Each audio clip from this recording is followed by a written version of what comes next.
जय भीम, नमो बुद्धाय. त्यागमूर्ती रमाईच्या जयंतीच्या सर्वांना खूप खूप शुभेच्छा. रमाई म्हणजे धन्यता, रमाई म्हणजे त्याग, रमाई म्हणजे शीलवान रमाई, गुणवान रमाई, धैर्यवान रमाई. सर्वांना तुम्हाला खूप खूप शुभेच्छा. रमाबाई भीमराव आंबेडकर, डॉक्टर बाबासाहेबांची सहचारिणी रमाई. किती शीलता, किती शांतता आणि किती शालीन रमाई. लहानपणापासूनच कष्टात जीवन झिजत आलेली रमाई. छोटी असतानाच आई वडिला पोरकी झाली. आई वडीलही गेले.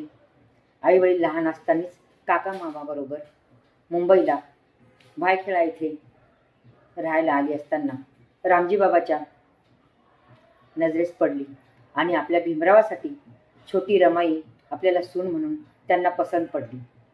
रामजी बाबांनी लगेच लग्नाची तयारी चालू केली आणि छोट्या रमाईला आपली सून म्हणून करून घेतली.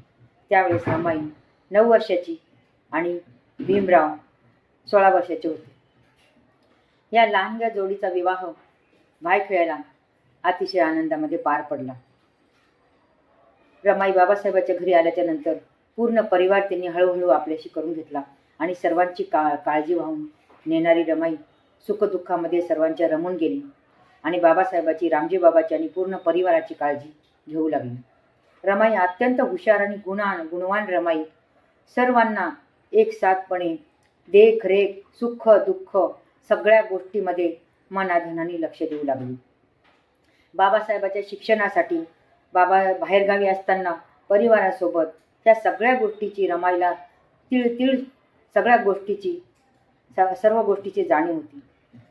रमाबाईला रामजी बाबांनी आपल्या भीमरावाला शिकवायचे आणि मोठे करायचे एवढे सांगितले असताना सुद्धा त्या गोष्टीची तळमळ रमाबाईंनी मनात अशी गाठ बांधून ठेवली होती. कुटुंबाला तिने असं बांधून ठेवलं होतं जणू काय तिला ह्या गोष्टीची शपथच घ्यावी लागली की मला बाबासाहेबांना पुढे पाठवायचे आणि त्यांना खूप शिकायचे. कितीही परिस्थितीतून गेली असेल रमाबाई तरीही बाबासाहेबांना त्याची झळ पोचू नये म्हणून रमाईने कधीच कुठलीच गोष्ट बाबासाहेबांना कळू दिली नाही. अशा परिस्थितीत खूप दुःखातून सावरलेली रमा तिने आपले 4 अपत्य गमावले. तिने आपल्या आईवडिलाच्या घरी असताना आपल्या आईवडिलाचे मृत्यू पाहिले, बाबासाहेबाच्या भावाचा मृत्यू पाहिला, रामजी बाबाचाही मृत्यू पाहिला आणि रमेश, इंदू, गंगाधर, राजरत्नाचाही मृत्यू पाहिला. एवढे सगळे मृत्यू बघून अशी उभी राहिलेली रमाई, ही रमाई किती धैर्यवान आहे, किती हिम्मतवान आहे हे आपल्याला यावरूनच समजून येतं. रमाईला कोणी अशी भोळी भाबडी किंवा तिला कोणीही अबलाश्री म्हणू नये, कारण एवढं धैर्य सांभाळणं आणि एवढे दुःख पचवणं ही काही कमी गोष्ट नाही. एवढ्या दुःखातून पचवल्यानंतरही बाबासाहेबांना तिने मोलाची साथ दिली. बाबासाहेब बाहेरगावी असताना बाबासाहेबांना कुठलीही दुःखाची गोष्ट न कळू देता सर्व भार अंगावर एकटीने सोसले आणि सर्व कष्ट करून सुद्धा बाबासाहेबाला सुद्धा मनी ऑर्डर करून रमाबाई पैसे पाठवत होत्या. एके दिवशी बाबासाहेब घरी आले असताना रमाबाईला तब्येत बरोबर नसती. त्या कारणाने बाबासाहेबाला बोटीवर जायचे असल्यास रमाबाईची इच्छा होती की मलाही तुमच्यासोबत यायचं साहेब. पण बाबासाहेब म्हणाले, नाही रमा, तुझी तब्येत बरोबर नाही, तू आपल्या धारवाडच्या आपल्या बाबासाहेबांनी वसतिगृह बनवलेले त्या वसतिगृहावर तू जाऊन ये, तिथे भेट देऊन ये. तेव्हा रमाई वसतिगृहामध्ये भेट देण्यास गेल्या. तिथे सर्व वसतिगृहाची देखरेख करण्यासाठी वराळे मामा राहत होते. त्यांना रमाईसोबत घेऊन गेले. तिथे गेल्यानंतर वसतिगृहातले छोटी छोटी जे मुलं होते त्यांची त्या देखरेख करू लागल्या. किचनमध्ये त्यांच्या जेवणाची विचारपूस करू लागल्या, त्यांच्यासाठी जेवण बनवू लागल्या. पण अचानक एक दिवस असा आला की किचनमध्ये मुलांसाठी जेवाय खावायला ना डाळपीठ नव्हते, कुठलेही राशन पाणी नव्हते. अशातच रमाईने विचारले, वराळे मामा, मुलांना आज जेवायचं नाहीये का?